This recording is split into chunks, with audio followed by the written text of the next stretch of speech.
Hadir dalam pelaksanaan pelayanan KB gratis program TMMD ke-111 Kodim 07184 Pati di kantor Desa Taman Sari, Kepala Puskesmas Jaken beri himbauan kepada warga desa setempat untuk selalu menerapkan gerakan 5M protokol kesehatan.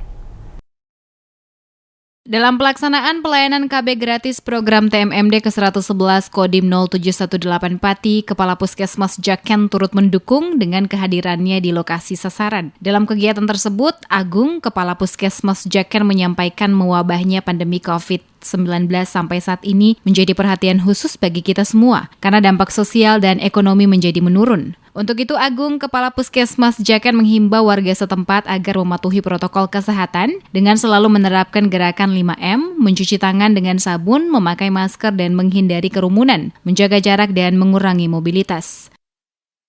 Untuk mewabahnya COVID-19 ini di masa pandemi ini diharapkan semua warga, tidak hanya di Desa Taman Sari, tetapi semua warga Kecamatan Jaken harus tetap menjalankan prokes 5M, mencuci tangan, memakai masker, dilarang berkerumun,